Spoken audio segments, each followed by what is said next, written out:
Alhamdulillahi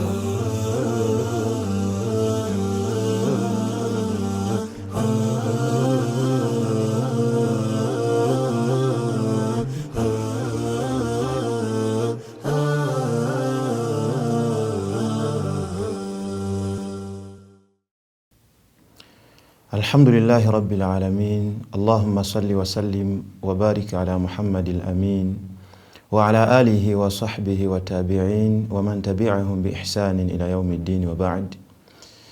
Obubonero bwa Katonda obulaga okubeerawo kwe, obuyinza bwe n'obukakasa nti yasaanidde okusinzibwa bwa mirundi ebiri.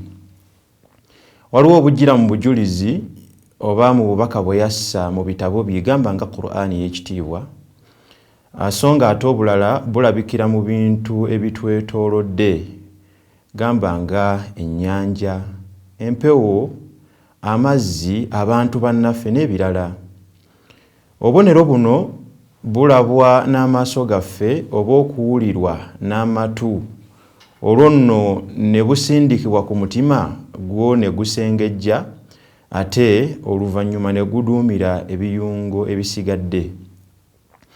Era nga nno wano we wava obugonvu oba obujeemu bw'omuntu. Yagamba ow'ekitiibwa Nabi Muhammad sallallahu alayhi wa sallam mu hadithi nti ala wa inna fil jasadi mudgha, abaffe mu mubiri gw'omuntu mulimu ekinyama, idha salahat salaha al jasadu kulluhu, ekinyama kino singa kirongooka omubiri gwonna gulongooka, wa idha fasadat, ate singa kyonooneka fasada al jasadu kulluhu, omubiri gw'omuntu gwonna gwonooneka. N'agamba nti ala wahiya al qalb, ogwo nno gwe mutima. Era ow'ekitiibwa Allah subhanahu wa ta'ala we yali agwogerako yagamba nti fa innaha la ta'mal absar walakin ta'mal qulubu allati fi sudur.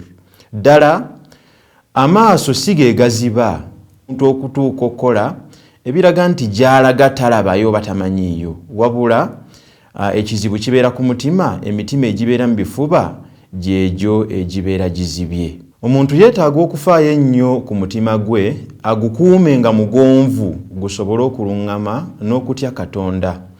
Kyova olaba Nabbi Muhammad sallallahu alayhi wa sallam bwe yali atulaga okutya Katonda yagamba nti attaqwa haahuna, okutya Katonda kuli wano, n'abeera nti yakoona ku mutima gwe nga bw'ayogera ekigambo ekyo emirundi 3, nga mulimu obujulizi obutulaga nti okutya Katonda kutuula mu mutima.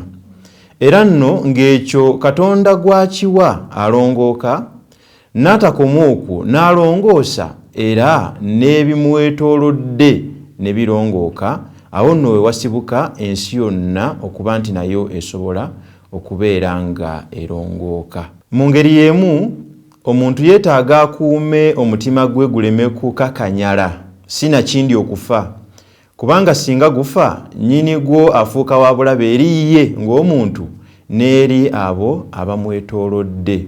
Kale weekwate ku nsonga zino 3 okuuma omutima gwo gubeere mugonvu. Ensonga esooka, jjukiranga nnyo Katonda mu mutima gwo ne ku lulimi lwo.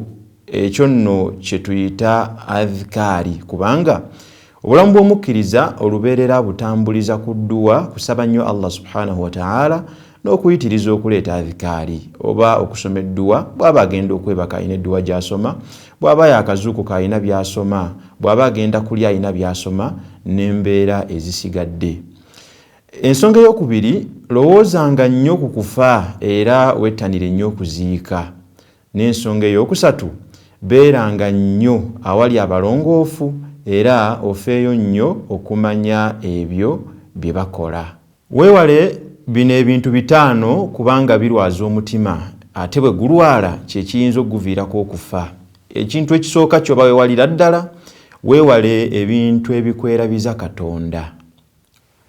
Ekyokubiri, weewale nnyo ebyonoono, kubanga buli wooseerera n'ogwa mu kyonoono omutima gwo gujjako akatonnyeza akaddugavu. Bw'oteenenya mu mbagirawo n'ogwa mu kyonoono ekirala nga kweyongerako akalala, otuuka ekiseera ng'omutima gwonna gujjudde butonyeze buddugavu, bwe gufuuka omuddugavu olwo nno guba gugenze kufiira ddala. Weewale okubeera ennyo mu bantu abangi, amakulu funayo akaseera weeyawulireko ku Katonda wo, kwegamba obeere nga weebalaabalamu olabe wayimiridde. Weewale nnyo okuyitiriza okulya n'okunywa kimu ku bintu ebirwaza omutima, era weewale okuyitiriza okwebaka, otulo otungi natwo tumu ku bintu ebirwaza omutima. Tusaba Oweekitiibwa Allah subhanahu wa ta'ala